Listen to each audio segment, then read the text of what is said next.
अगर आप CBSE 12th class के रिजल्ट और री इवैल्यूएशन को लेकर अभी भी चर्चाओं में टेंशन में है, तो ये माहौल आपके लिए शायद कॉम्प्लिकेटेड और ज़रूर होने वाला है, क्योंकि इस वक्त काफ़ी ज़्यादा माहौल गर्म है सिर्फ किसको लेकर, ओएसएम को लेकर, जो कि सीधे बोर्ड के नए कॉपी ये चेकिंग सिस्टम पे जा रहा है और ये एक मामला अब काफ़ी गंभीर भी बनने वाला है।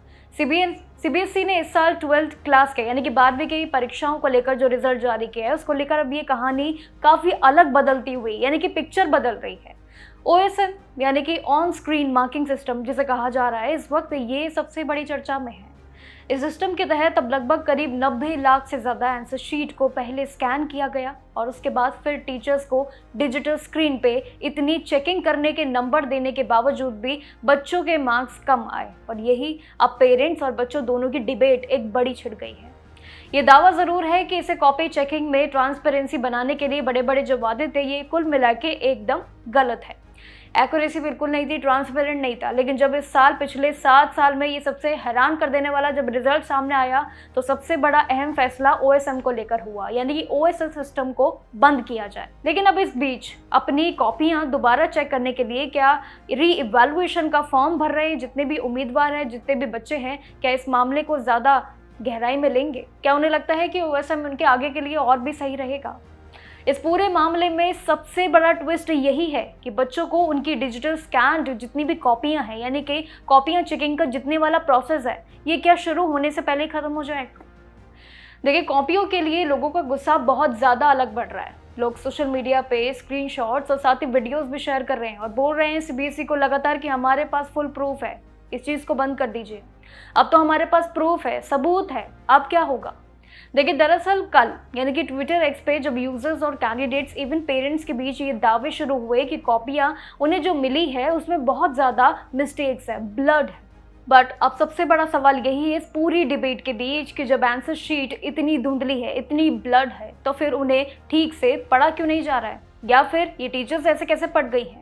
ये फिर इसके बाद कॉपी चेकिंग का मामला और गहरा होता हुआ, जिस बीच सीबीएसई ने भी हाल ही में कई तरीके की क्लैरिफिकेशन भी की, लेकिन अब बच्चे कह रहे हैं कि हम भी क्लैरिफाई करने में दूर नहीं हैं।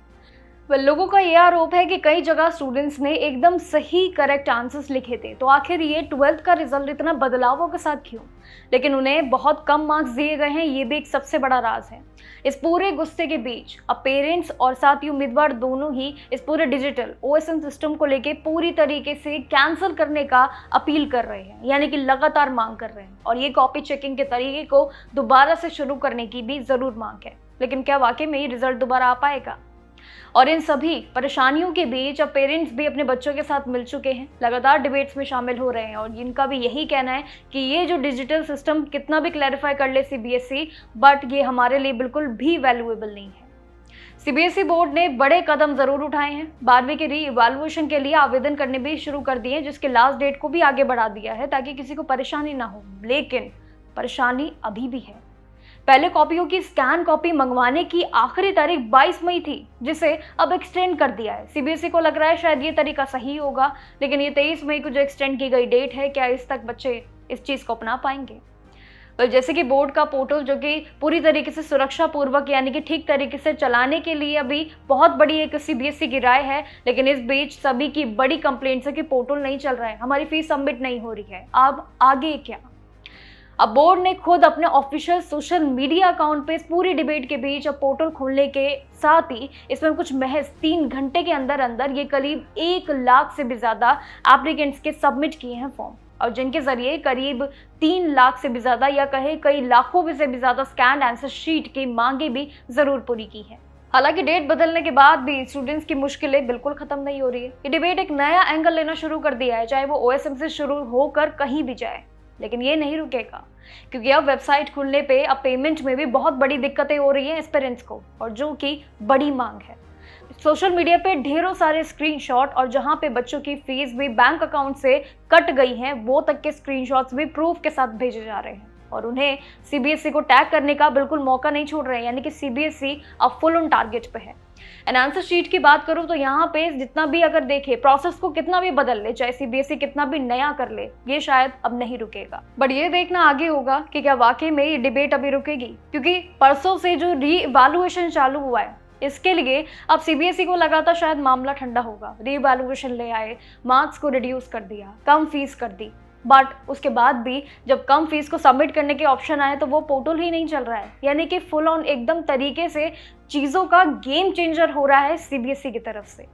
वेल, सीबीएसई को मैं टारगेट नहीं कर रही हूँ, बट स्पेशली पेरेंट्स और साथ ही पेरेंट्स का यही कहना है कि मेनली टारगेट वो हो रहे हैं। जो क्लास 12 का रिजल्ट आया है, 12th की एक सीडी ऐसी होती है जिसके बाद बच्चों की सारी तैयारियां शुरू होती है आगे के करियर ऑप्शंस के लिए। और जब ऐसे में मार्क्स कम हो रहे हैं तो आगे एडमिशन्स कैसे मिलेंगे और आगे कॉलेजेस में कैसे वो जा पाएंगे और आगे की प्लानिंग किस तरीके से कर पाएंगे।